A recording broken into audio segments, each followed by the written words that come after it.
뭐냐면 그걸 엮어서 띠를 하나 만들고서 가리려고 그러네? 그게 무슨 의미냐고요.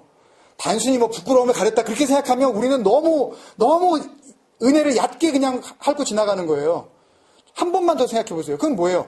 하나님께서 그 벗겨놓으신 것이 잘못됐다는 거 아니에요. 내 선악구조로 보기 시작을 하면 하나님이 해놓으신 것이 문제가 있다는 거예요. 이렇게 해야지 이게 온전한 거지. 띠를 하나 둘러야지 여기다가. 이래야지 이게 온전해지는 거지. 하나님 당신의 창조에 문제가 있다는 거예요. 그게 인간들이 이야기하는 악이라니까요.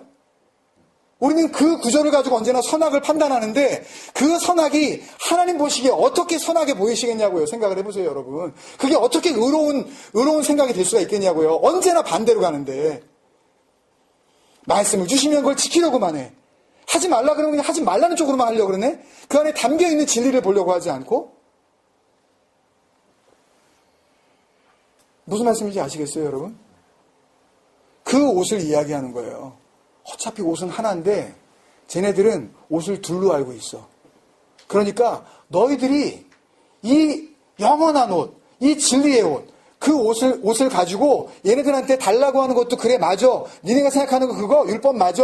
라고 하면서 그거를 주면서 이게 진짜 뭐였는지 그것도 함께 주려는 거예요. 그래야 얘네들이 그 옷이었어요? 라고 하고서 그 진리를 그나마 받아들일 수 있지 않겠느냐. 그게 바로 뭐예요? 그게 원수 사랑이에요.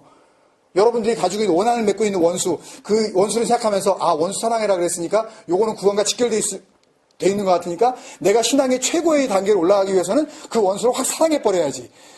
이게 율법이지 뭐예요, 여러분. 안 된다니까요. 그 원수를 얘기하는 게 아니에요. 그 악한 자라는 것은 자꾸만 율법으로 살아가려고 하는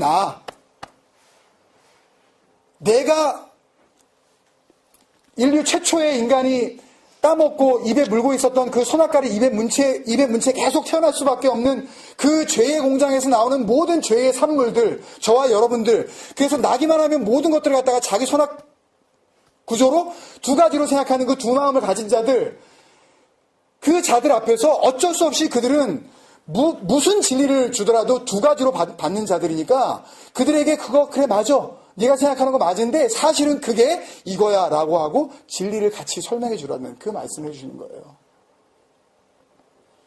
그 일을 제일 먼저 해야 될 대상이 누구겠어요, 여러분? 나죠. 그 원수를 사랑하라는 거예요. 그 원수를.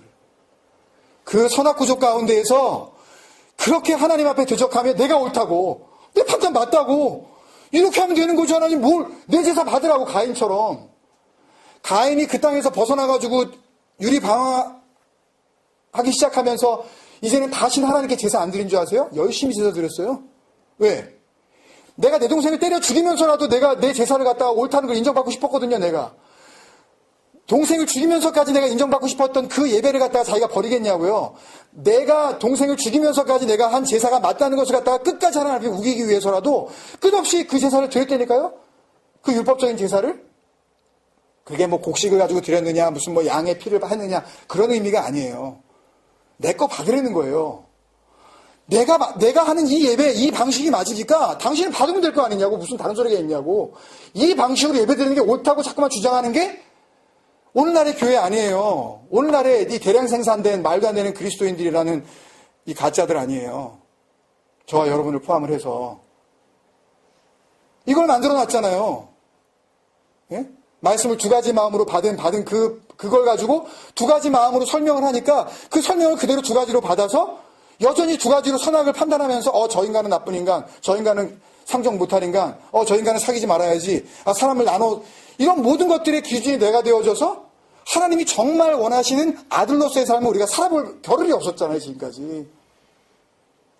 뭘 지키려고만 하고 하지 않으려고만 하고. 이 말씀을 하시는 거예요. 이 한 절에 담겨있는 주님의 말씀은 사실 이렇게 깊이 있는 말씀이에요, 여러분. 예수님께서 그냥 뭐 헛된 걸음 하셨겠어요. 그냥 병자들 뭐 이런 거나 뭐 고치러 이 땅에 오셨겠냐고 생각을 좀 해보세요. 왜 치유사역에 그렇게 목을 매냐고요. 무슨 누구 뭐 장로 뭐 어디 뭐 한다 그러면 왜 거기 나와서 뭐예요, 그게 도대체.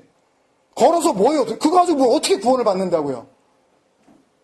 그 건강해진 발로 어디를 가게 하려고요. 그게 중요한 게 아니라니까요, 여러분. 뜬 눈으로 뭘 보게 그게 아니라니까. 진리는 정말 내가 진리로 주님 앞에서 내가 얼마나 하나님 앞에서 보잘것없는 조각목 같은 존재인지를 발견하지 못한 사람들이 말씀을 읽으면 읽을수록 하나님 앞에서 계속 율법적으로 가르칠 수밖에 없다니까요. 그거를 이 말씀 가운데 우리가 발견을 해야 됩니다, 여러분. 그래서 주님께서는 그들이 달라고 하는 거 있다. 그러니까 그거 맞다고 그러고 그거 줘라. 그리고 그들이 가지고 있는 그 옷은 사실은 그 옷이 아니라 이 옷이라는 것도 함께 설명해 줘라. 그게 뭐예요? 그게 원수를 사랑하는 거고 이 옷을 내 자신과 같이 사랑하는 길이에요, 여러분. 그거를 흘려보내주는 거예요. 그게 그들을 살리는 길이에요. 다른 길은 없어요. 뭐 한번 먹여주고 이거 중요하죠. 뭐 이렇게 해주고 뭐 도와주고 하는 거 뭐 차 한번 태워주고 그런 거 중요해요. 근데 만약에 그걸로요, 그 도움이 그 사람에게 만약에 악이 된다면, 그게 만약에 그 사람에게 정말 독이 된다면 하지 말아야죠. 그 사람이 서운해하더라도. 무슨 말씀인지 아시겠어요? 그런 사랑을 요구하지 않으세요.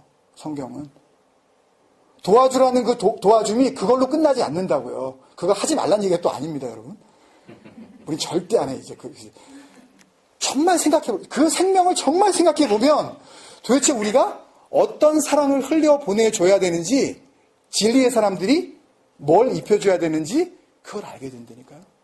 그래서 그 사람이 달라는 걸 주면서 사실은 네가 받아야 될 건 이 도움이 아니라 이거야 라고 우리가 그것을 같이 주라고 주님께서 말씀하시는 겁니다.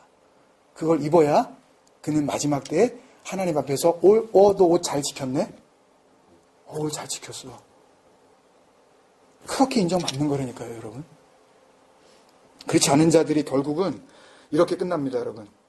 베드로후서 2장 12절, 유다서 1장 10절인데요. 제가 읽어드릴게요. 그러나 이 사람들이 거짓 선지자들을 의미합니다. 그러니까 율법으로 얼마든지 하나님의 나라가 구현될 수 있다고 한 사람들. 그러나 이 사람들은 본래 잡혀 죽기 위하여 난 이성 없는 짐승 같아서. 여러분 생각해보세요. 사람인데 뭐라 그래요? 짐승. 나중에 요한계시록 우리가 또 뭐 볼 수 있는 기회가 있겠지만 요한계시록에 나오는 짐승들도 우리가 생각할 때 무슨 뭐 좀비가 나오나 뭐 이렇게 생각하고 뭐 그러실지 모르지만 그런 얘기가 아니에요. 이 짐승을 이야기해요. 이성 없는 짐승. 이성 없는 짐승 같아서 그 알지 못하는 것을 비방하고, 원래는 이 단어 자체가 그 전에 개혁 성경에는 그 회방하다로 나와 있는데, 이 회방하다라는 이 단어 자체가 가지고 있는 이 블라스페이메오라는 말은요, 말을 깨다라는 거예요. 말을 자꾸 깨는 거예요. 그러니까 말을 주면, 주님께서 말씀을 주면 비방하다, 회방하다, 뭐 성령을 회방하는 죄, 그런 무슨 뭐 목사가 사역하려고 그러는데 뭐 딴지 걸고 뭐 무슨 뭐 교회가 좀 뭘 지으려고 그러는데 그거 뭐 이거를 성령 회방이라고 안 그러셔요. 그거 웃기는 소리예요. 그런 회방이 아니에요. 그런데 우리 걸려 넘어지면 안 돼요. 그런 회방이 아니라 회방은 전부 다 말을 회방하는 거예요. 말을 깨는 거예요. 하나님께서 진리의 말씀 하나를 주시는데 그 말을 부수는 거예요. 부숴가지고 쪼가리를 내가지고 막 넘겨주는 거. 이 말씀 하나 붙잡아봐. 이 말씀 하나 붙잡아. 그래가지고 말씀을 조각조각 내가지고 산산조각이 내서 그걸 갖다 붙잡게 하는 그 짓거리들, 이걸 갖다가 성령을 회방한다 그러는 거예요. 블라스페이메오. 알지 못하는 것을 비방하고. 그러니까 진리가 뭔지도 모르면서 그걸 회방한다고요. 자기 멋대로 해석을 하고. 그들의 멸망 가운데에서 멸망을 당하며, 이미 멸망됐는데, 이미 끝났는데 그 죽은 상태에서 다시 한번 완전히 영원한 심판으로 간다. 유다서 1장 10절, 뭐 1장밖에 없으니까 그냥 10절인데요. 이 사람들은 무엇이든지 그 알지 못하는 것을 비방하는, 똑같은 얘기죠. 그러니까 자기가 뭘 회방하고 있는지도 모르고 회방한다니까요. 뭐가? 누가? 속옷만 입고 있는 사람들이. 율법을 자꾸 이렇게 지킴으로써, 정말 솔직히 말씀을 드리면 부활절이 왔을 때 그 부활절에 뭔가 같이 동참을 해가지고 뭐 노래도 부르고 뭐 새벽에 가고 뭐 해가지고 뭐도 내고 뭐 영상 보면서 눈물 좀 흘리고, 주님께서 나를 위해서 이렇게 죽어주셨구나. 그래서 뭐요? 죽어주셨구나. 그 다음에 나는 뭐가 있는데요? 거기까지뿐 아니에요. 솔직히 말해서 부활절에. 그리고 나서 내가 뭐라고 생각을 해요? 부활에 동참했다고 생각을 해요. 난 부활할 거다라고 착각을 하잖아요. 그런 식으로 내가 그렇게 생각하면 그냥 부활하는 거예요. 그런 행동을 하게 하는 그런 모든 것들, 알지 못하는 것을 깨는 거예요, 자꾸만. 진리가 아닌데, 그게 진리인 양 하게 하는 것들. 행위를 통하여서 율법적인 어떤 조건을 충족시킴으로써 얼마든지 구원이 이루어질 수 있다고. 여러분들이 부활에 이렇게 동참하는 거라고. 이게 부활의 참 의미를 깨닫는 거라고. 깨달으면 뭐 할 거예요, 여러분? 부활의 참 의미를 정말 깨달은 사람은 진리를 깨달은 사람이란 말이에요.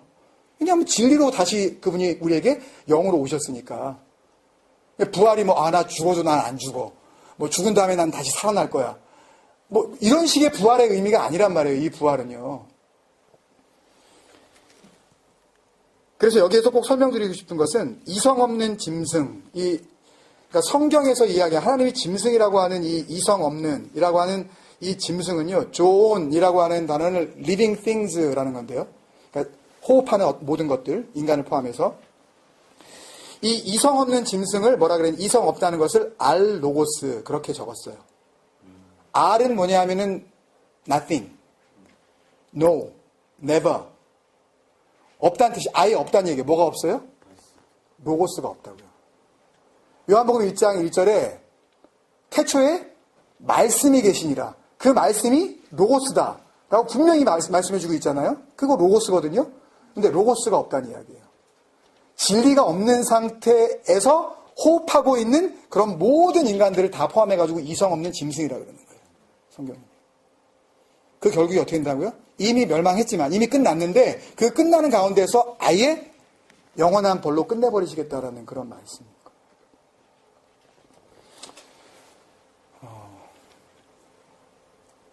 그래서 주님께서 우리에게 그렇게 말씀하시나 봅니다.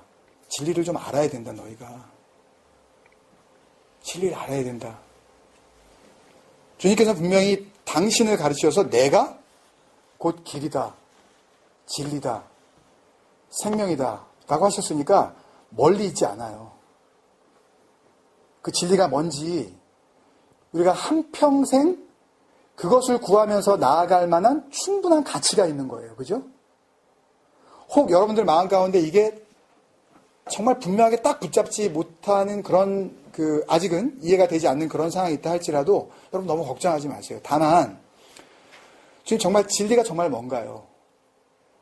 그리고 주님께서 그 안에 거하기만 하면 주시겠다고 한 자유는 도대체 뭔가요? 이런 것들에 대해서 우리가 그 거룩한 질문들을 삶 가운데에 계속 담아낼 때 그것을 갈망할 때 그것을 소망할 때 다른 거 구하지 아니하고 그럴 때 하나님께서 그것에 대한 해답을 말씀을 통해서 혹은 선포되는 말씀을 통해서 혹은 지체 간의 나눔을 통해서 우리 삶의 현장을 통해서 분명히 하나님께서 해결해 주실 줄로 믿습니다. 해답을 주실 줄로 믿습니다. 우리 공동체가 그렇게 진리의 말씀 가운데에서 이제는 속옷만 입고 그것을 입는다고 부끄러우면 가려지지도 않잖아요. 정말 진리의 옷을 입고 멸망이 아닌 긍휼 가운데에서 긍휼로 이어지는 그런 진정한 구원의 삶을 우리가 계속 살아갈 수 있기를 주님의 이름으로 간절히 축원드립니다. 우리 같이 말씀 또 찬양 생각하시면서 한 가지 기도 제목을 가지고 같이 기도했으면 좋겠습니다. 이 모든 것들 가운데 우리가 할 수 있는 일은 어찌 보면 없습니다, 여러분. 혹 진리가 뭔지 알았다 할지라도 사실 우리가 할 수 있는 일은 없다고요. 그것이 솔직한 이 설교자의 심정이에요. 그러면 어떻게 해야 될까요? 주셔야 돼요. 그분이 주셔야 돼요. 근데 그걸 주시겠다고 분명히 그랬어요. 어디에서요? 또 산상수훈에서. 구하라, 찾으라, 문을 두드리라. 그게 다른 게 아니었잖아요. 그러면 그걸 주시겠다 그런 거 아니에요. 진리의 영 주시겠다 그런 거 아니에요. 좋은 거 주시겠다 그런 거 아니에요. 그러니까 이 밤에 그렇게 기도하자고요. 정말 구합니다. 정말 찾습니다. 그 진리의 문을 두드립니다. 주님 어떻게 하여 주시고 열어주옵소서. 그래서 정말 주님께서 원하셨었던 그 참 자유의 삶을 우리가 복된 삶 가운데 누리게 하여 주옵소서. 같이 기도하시면서 주님 앞에 나가겠습니다. 아버지 하나님 역사해 주옵소서. 소망으로 주님 붙잡게 하여 주옵소서. 성령 심사를 살게 하여 주옵소서. 아버지 하나님 심심한 삶을 주님 용서해 주시옵시고 아버지 말씀하실 때에 주옵소서. 하나님 아버지 아버지 하나님의 생각을 내주옵소서. 아버지 하나님, 그 자리에 굽지 말게 하여 주옵소서. 주님께서 원하시는 장치를 위해서 아버지 하나님께서 순종으로 하셨던 아버지의 생명의 삶을 우리가 살아가게 하여 주시옵소서.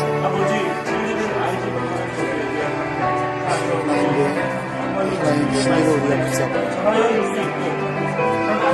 아버지 하나님께서 특히 이 땅 가운데 예수 그리스도로 옷 입혀주시려 하였었던 하나님 창세전의 그 계획이 우리를 통하여서 이제 이 땅 가운데 이루어지게 하여 주시옵소서. 하시는 것은 것도 없지만 주님께서는 길을 알려주셨습니다.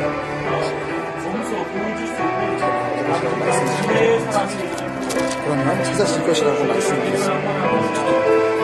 그럼 열리라고 말씀하셨는데 아버지 하나님이 그 말씀을 통하여서 우리에게 주시는 하나님의 놀라우신 은혜하신 하나님의 기억을